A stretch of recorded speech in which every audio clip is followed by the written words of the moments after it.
Okay. No. All right. So we're beginning. Well, hello. Welcome to Spotlight's OSOF workshop partnered with Women's Voices of the Earth. I'm Umaina Bashir. I'm the CEO and founder of Spotlight, and I'm here with my fellow Spotlight members. And why don't we take a minute to introduce ourselves? Okay, hello everyone. I'm Sonia. I'm the CFO of Spotlight, and I'm excited to be taking part. Thanks. I'm Amna. I'm the COO of Spotlight, and I'm Aisha. I'm the CRO of Spotbox, and I'm looking forward to this workshop today. I'm Delaney. I'm a research intern at Spotlight. All right. Okay. So welcome to Our Stories, Our Flow in partnership with Women's Voices of the Earth. So why don't we go ahead and get started? So the workshop outline, how this workshop will work is we'll first do an introduction of both organizations, Spotlight and Women's Voices for the Earth. We'll do a segment called Let's Get Settled. So where we get settled with each other's personal identity and how that ties in with menstruation. And then we'll have a segment called Have You Heard? This segment will discuss things you may have heard about menstruation, period, something that might not be true or could be true. And finally, we'll have questions and conclusions. All right, so let's do an introduction of Spotlight, where there's a spot for everyone. So Spotlight is a holistic menstrual focused-based startup working on developing an ungendered web and app platform that all users can use. So the areas of focus that Spotlight wants to address are education, access, and inclusivity. With education, we want to create a platform that will help you understand your period, learn about your symptoms, and learn about the overall menstrual cycle. With access, we would like to provide affordable period care products and offer period symptom items as well. And finally, inclusivity. Because we are a company that is focused on having everyone be able to use our product, we want to create a space that is ungendered so that not just cis females can use period care items, but all people, no matter the gender identity, can use our items. Okay. Okay, so this is our timeline. Our first phase of development will be the mobile app phase, which we're currently in. The second phase will be our website platform. Third is introduction to our subscription service. And finally, we'd like to sell more personalized care items in relation to your reproductive care needs. Okay, right. I don't know why it's taking a bit. Okay, there we go. Okay, so in phase one, we are creating an app, and this app is a period tracking app. And the point of this app is so that you can log your symptoms and be able to analyze them. So they would give you a symptom prediction report, symptom analysis report, and it would be able to predict when your next menstrual cycle was, when you're ovulating, your hormones, and the other phases of reproductive cycles, such as follicular and luteal phase. We'll also be creating in phase two a website that will be in addition to our app platform, where you can learn more in more depth about the menstrual cycle, learn even more about your symptoms related to your period, and you'll get expert help about your symptoms through doctors and professionals in this field. In phase three is when we want to launch our subscription service. In this part of our production, we would like to provide period products that are directly used to manage your period, such as pads, tampons, period underwear, and menstrual cups. We'll have a variety of options, making sure that they're sustainable and green and that they have low impact to the environment. In our final phase of production, where we add our subscription service, we want to have the users to log in their symptoms, and this will analyze what they've put in to offer specific period products, not just direct management products, but specific period products such as pain, medication, vitamins, heating pads, acne skin products, anything else that could help alleviate your period symptoms. And further on, we'd love to provide birth control options as well, because that does impact your period, and also sex products such as condoms, lubes, whatever you need. So this is a all-in-one, one-spot shop for your reproductive needs. Spotlight, we used to be called Graphic. We would love to understand what are the needs of them and what voices for the earth. So is to amplify women's voices to eliminate toxic chemicals that harm our health and communities. And these toxic chemicals can be in safer cleaning products, tampons. Okay.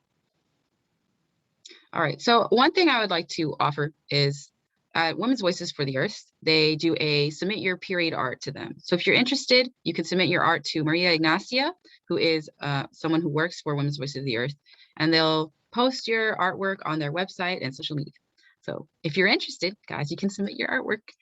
All right, so let's do our first segment, which is let's get settled. So in this segment, if you're comfortable and wanting to, we'd like you to introduce yourself as well as your gender identity, sexual identity, and gender expression. Because for our startup Spotlight, we want to make sure that not just this product is made for cis females, because currently in the market, all the period products and items out there are addressed to a specific feminine idea of menstruation, when in reality, this is just a health-related topic that is natural to all of those who have female reproductive organs. So I'll go first. I'll introduce myself. I am Yumaina Bashir, and my gender identity is female. My sexual identity is straight, and my gender expression is feminine with slight masculinity. So if anyone else is willing to share, why don't you unmute yourself and go ahead and introduce? I can start us off. So I'm Sonia. My gender identity is female. My sexual identity is straight, and my gender expression is feminine. Yeah, I can jump in too. My name is Amna. My gender identity is also female. My sexual identity is also straight, and my gender expression is also feminine.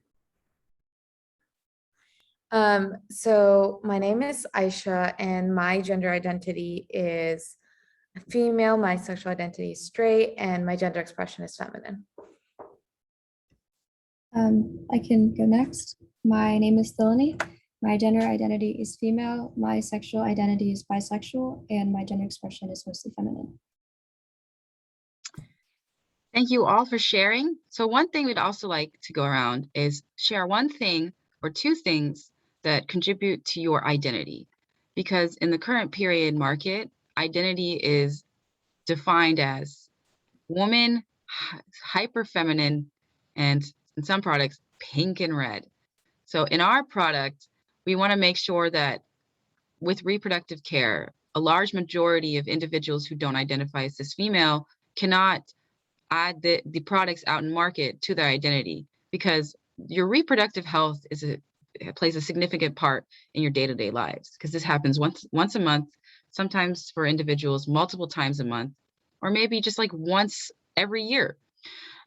So why don't you share a few things that you identify with that impact how you view your other things that add to your identity, such as your reproductive health. So I'll go first as an example.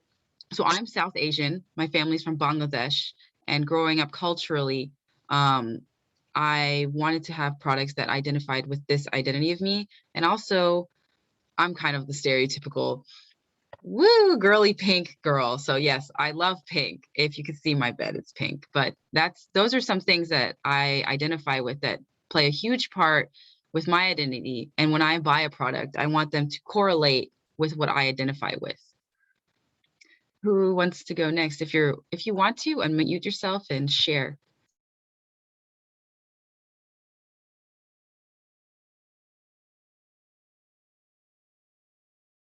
Go. So I am also, South Asian. My parents are immigrants, and I'm also Muslim. I wear hijab, all these things, and I think these things kind of impact, my identity and the products and stuff that I look for, especially, considering the fact that belong to a minority community, a marginalized community, things like that. I think that influences the type of products that I like to buy. I like to buy things that support kind of minority-owned businesses, women-run businesses and whatnot. I am also a big proponent of human rights. It's something that I'd like to do in my career, and I think that also affects the choices that I make in terms of products I select. I can go. So my parents are immigrants as well, and they're from the South Asian community too. And so they raised me in a very, in an environment that reflected the culture that they bought from their home in South Asia. So I I feel like when I buy menstrual hygiene products or other related products, I tend to go for discreet products, things that are not very loud or anything. So that's something that I just look out for just because of the way how I was influenced when I was raised. But yeah, that's something that does impact my decisions. Yeah, and going off of that, I think there's a lot of stigma in South Asian communities about this stuff. And so, kind of the same thing for me. Like, I think I try to be very discreet. And like, periods are not talked about. It's not something you openly discuss. Like, when I go out and buy pads, like, it's like, it's something that it's a personal thing. You don't discuss it. And I think that's kind of the way it's always been, for me at least. And so, it's the stigma is really hard, and I think breaking that down is gonna push these things forward for sure. Yeah, I think it can echo most of the sentiments that have been like discussed already. My parents are also immigrants. They came from Sri Lanka, and like whenever I got my first period, there's like we did like a little religious ceremony to celebrate becoming a woman in like my parents are Buddhist, and like whenever you get your first period in like their sect of Buddhism, you're supposed to be bathed like in water before um, being able to do anything. When my mom had her first period, she wasn't allowed to like see the sunlight for I think 10 days. And then obviously when they came to like this country, like I was about 10, so I still went to school and stuff. But other than that, like periods weren't talked about. So whenever I bought menstrual products, growing up, I always bought like the most discreet thing and then often the cheapest thing I could get just to like almost pretend it wasn't there. So breaking down that stigma and focusing on being more open about periods is something that I really like. Wow, thank you for sharing that. That's very impactful, and I think we really appreciate that. So it does. So looking into all these conversations we're having, identity is a huge part and plays a huge role when we consider the period products, how we view our reproductive cycle, and just our overall health as those who have female reproductive organs. And right now, these identities are not addressed in this market, and that's what our company Spotlight is trying to do. So now we're going to move on to our next segment.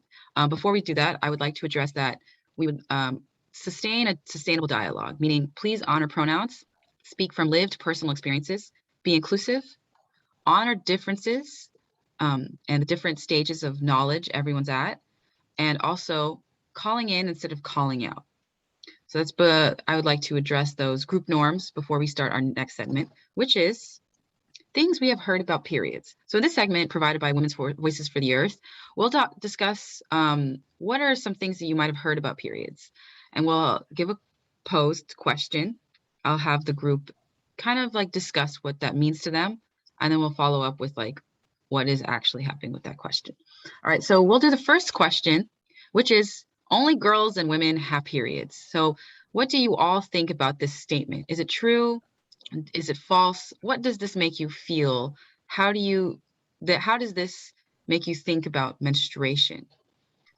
So I can start us off. I think this is something I heard and believed actually for a very long time, up until I started working with Spotlight and kind of learning more about menstruation. That's really when I realized this is not true. But I think like always in the back of my mind, it was like, oh, of course, only like girls have periods. And the way that it's marketed everywhere and the fact that pads, like the aisle for menstruation products is like feminine hygiene, like you just you assume. And so I think that's what I always thought, and finding out that that's not true is like, wow, okay, and then thinking about people that don't identify as female having to deal with this on a daily basis, like that's I think that was really shocking to know. Kind of going off of what Sonia was saying, I think that I've definitely heard of this, and I think this statement just goes to further propagate the idea that menstruation is more of a social phenomenon than a health phenomenon, and that then through like a slippery slope mechanism just goes and affects the type of healthcare access that individuals who have menstruation need but don't necessarily get, because it's just put in this box of more social identity rather than a healthcare issue. That was beautifully put, Aisha. And to continue on that point, I think in college is when I first realized that, oh, this is not a feminine thing. Because growing up as a South Asian woman, I was not exposed to different identities and gender identities. I was exposed to male, female, and as a Muslim woman, there is a somewhat of a stigma towards women, I feel, and I don't know if the others feel the same, but I always felt like I had to hide, and my health and reproductive health had to hide. And when I went to college, I was very insecure about like when I was on my period, blah, blah, blah. And then I would always identify as this is a woman's problem. But when I was introduced to other organizations at SMU, the university I went to, I met with all these different individuals who were very outspoken and proud, kind of their period, and they didn't identify as female. And that's when I first realized, oh, this is not just a health topic, or I don't want to say issue because this is not an issue. Like to address reproductive, like menstruation is not an issue because that's how I've always felt as a kid. Like this is a problem I have to address. No, it's my health.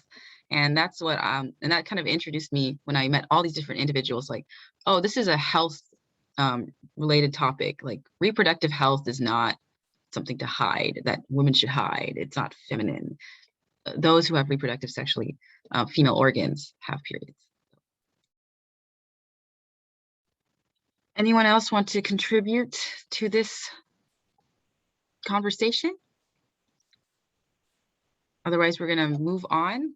So the majority of those who experience a period do identify as women or girls, while others do identify as men or other genders. So this statement is actually false. So the next have you heard question is, menstrual pain is not that bad. So how does that make you feel? Is your menstrual pain that bad? You know, with quotes, or is it actually bad? So I could actually start. So personally, my menstrual pain is actually not impactful to my day-to-day lives. However, I had hosted another OSOF workshop a while back, and from this one participant, they told me that they would faint sometimes during their period. And during their like growing up in K through 12, like education, their teachers did not take this seriously. Because, you know, I don't know if you feel this way, but I feel like in the school system, because I'm a grad student right now, like if I have a bad day, I still have to suck it up because like people think, oh, periods are so frequent, my pain is not that bad. I just have to like it's just a normal thing that I have to deal with. But when in reality, there are some days where my cramps are like they hurt and I just want to sit in bed and cry. So yeah, anyone else want to contribute? Speak from I'm sorry for the notification, but I can contribute a little bit. I got my first period when I was 10, which was like super, I don't I don't like that I got it that early, admittedly. And my mom had like uterine fibroids when she was younger, and she had like a lot of severe pain and bleeding when she had periods. And I I haven't like I don't know if I had fibroids or not, but I remember like within the first year or two of getting my period through middle school and even like a little bit of early high school, I couldn't manage the pain. Like I would pass out. I would just like lie in bed and like cry all day. I had to miss school. I had to miss like sports practices. I basically, whenever I had a period, I couldn't do anything. I would like, as like a 10-year-old, I would bleed through like Super Plus tampons within like an hour or two. And like it got to the point where I had to be put on birth control at like 12 just to kind of mitigate the bleeding and pain. And kind of echoing the sentiment of how the school system and just like the educational system as a whole treats periods. I like I really resonated with what you said in terms of having to deal with it and just continuing to go about your day if you're having a bad day. And like there was always a thought in the back of my mind whenever I had days where I'd have to miss school or practice, where I asked myself, like, am I just like, am I not tough enough to deal with this? Like, am I the problem? Like, am I just not dealing with the pain correctly? Is this what everyone goes through? So like, I don't like how not not every pain is bad. You're allowed to feel pain, and you shouldn't have to feel like guilty for feeling that pain or have to like just feel like you have to deal with everything going through. Yeah. Oh, go ahead. Do you Oh, I was just gonna say, yeah, I feel the same way as you. And also, I started my period when I was 11 years old, and I was so embarrassed. I was like, what's going on with me? Because our health education is like basically non-existent.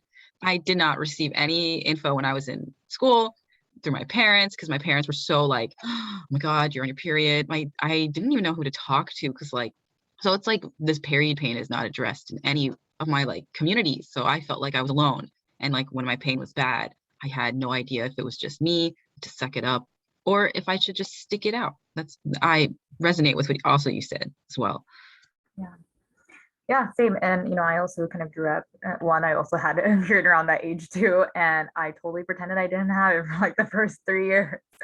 And so, um, yeah. But on that note, I always did have pretty bad period pain and stuff as well. And I think that even beyond just um, uh, like other people, what's the word? Like not knowing whether okay, it's normal or not normal, like you have friends and stuff, we're not suffering as much, when you get older and then you're just like, oh, like just like you said, right? Like, am I just not tough enough? Like, am I just not strong enough? Like everybody seems to be going through this pain. Why is it that, I'm constantly having to kind of take off school or even now as a working professional, right? Like I can't go to work the days that I start my period. And so yeah, I really do empathize with that and kind of continue off that thread in terms of like with work as well.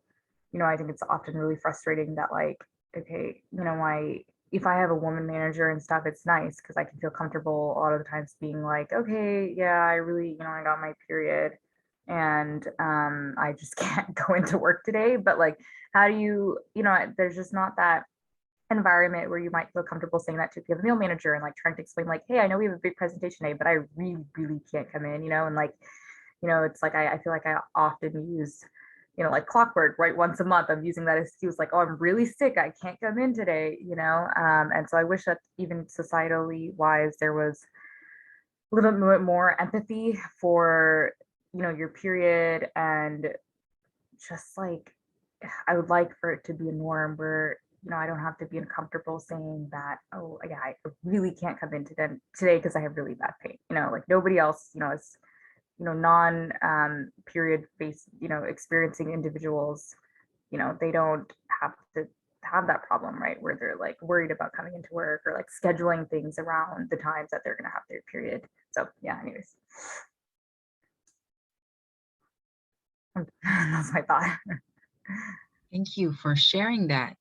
So, in fact, 90% of those that menstruate experience menstrual pain. Of those, 65 report needing to take pain medication and or home remedies to soothe their pain. So, menstrual pain is bad. It can be really bad. And this large percentage, this is a huge percentage, it's not addressed. When you see menstrual care ads, it's like this person running across the street in like full, like, I can do anything. And I'm like, no, that's not everyone. That really isn't. So, anyway, so the next have you heard question is if you've heard this, please share. But periods are dirt waste leaving your body. So has anyone ever heard this, felt this, thought about this when it comes to their period? I think we talked about this before, Yumi, but like this is something I heard and I felt as well. Like when I was on my period, I just felt like it was dirty and like this is unusual and this should not be, like this is like a bad thing, really. And it's gross. And that's why I think so many people don't talk about it because it's like associated with like, oh, that's disgusting. And if you think about the way that people who don't have their periods, if you talk to them about it, and they are grossed out too, right? Because like they think it's gross too. They think like, oh, that's nasty, you know? And so I think it gives you this, it makes you believe that like, yeah, that's actually gross and I shouldn't talk about it. And like, um, it is just waste, you know? And so I think you have to, like, I actually think periods are a very, one, it's very natural, but also like the fact that your body is working properly, right? Like there's so many people that have underlying health conditions that can't have periods, and that affects their chances of getting pregnant or their other health concerns. And it's like, if you can have a period and it's all good, like that's a blessing, you know?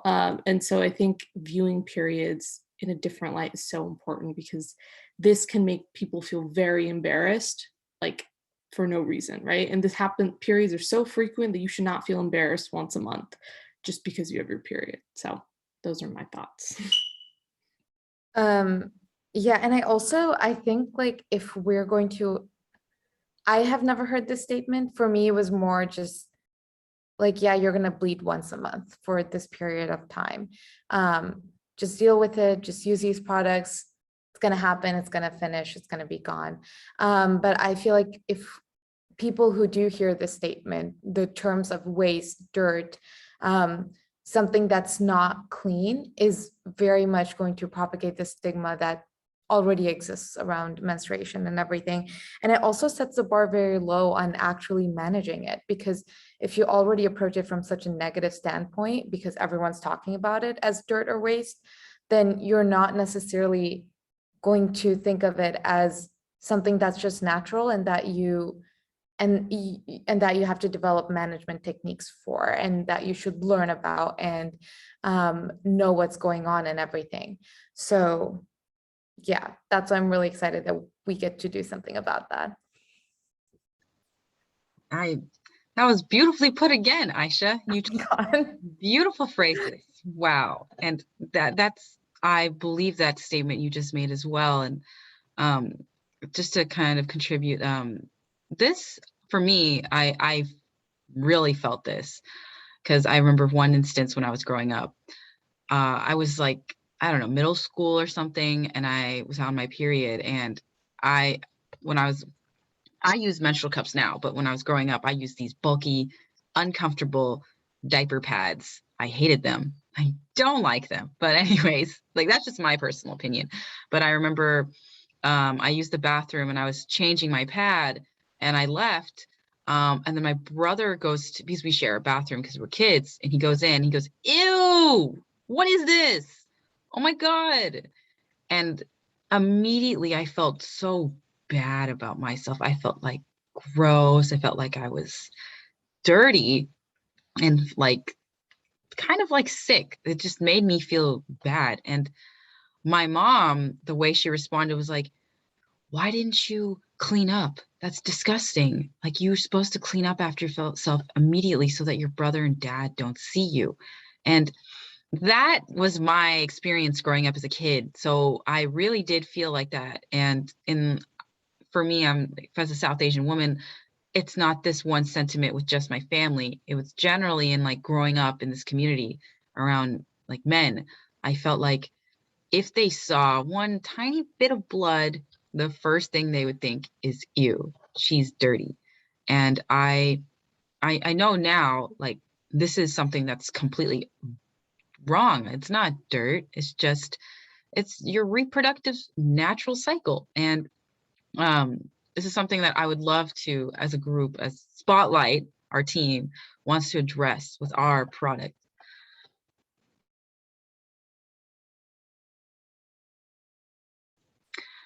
So does anyone else want to contribute to this have you heard question? If not, okay. All right. So your period is the result of your unused uterine lining exiting your body. When you're not pregnant, your body has to use it, has no use for it. It is neither dirt or waste, just unused material. So Aisha, our medical student, can kind of give a little bit of a description of this if you're willing to, if you want to. Yeah, for sure. I was actually going to mention this a bit when I was talking about the whole waste dirt thing, but a lot of people just view menstruation as, oh, I'm just bleeding. It's just straight up blood, but it's actually tissue from your uterus that is being removed, like the very superficial lining of the uterus that was prepared for I don't know if I'm getting too techie here, but that was prepared for implantation of the fertilized egg. It's just being removed, cleaned out for the next cycle to generate a new layer after for a new implantation. So I think it's really important to just know that it's not just blood, it's part of the process of preparing the uterus for a potential pregnancy and all of that. And yeah, I think that kind of explains it. Thank you. Thank you for that input of yours. So now that comes to a conclusion of our 2 segments of Let's Get Settled and Have You Heard? So what can you do moving forward when it comes to addressing the stigmas and the pitfalls of the menstruation realm? So through Women's Voices of the Earth, or Weave, you can host your own OSOF workshop like Spotlight has. You can share your period story with us or Weave or other organizations. There's thousands of organizations working on making a better platform, a better view of reproductive health out there in the market. Or you can also support the Menstrual Right to Know Act. This is a bill that Women's Voices for the Earth worked on, an organization that I also participate in. And this bill is going through Congress, and it's fighting to hold these organizations and these companies to display and make known of all the toxic ingredients they put in period products, because a lot of these companies do not put them on the label. And now this bill is fighting so that users will know what's in their period products. Like it could be toxic chemicals or whatever. And finally, you could also, oh, I'm sorry, but wrong slide. You can continue to destigmatize and talk about your period with your community members, like your friends, your family. Continue this conversation with others, because that is also ultimately the best way to promote awareness and to help grow this movement with not just those who are already in it, but bring others into this community. So thank you for watching. We are so glad you came to watch our OSOF workshop with Women's Voices of the Earth. If you're interested, you can follow us on Instagram at the.spotlight.app, and also follow Women's Voices for the Earth at Women's Voices. Email us your questions. You can look at our website, also Women's Voices for the Earth, and you can follow them on Twitter and YouTube. Well, thank you for participating, and thank you all Spotlight members for coming in. I really appreciate your time, and I hope you all have a wonderful rest of your day. Thank you. Thank you. This is really Thank you. beneficial.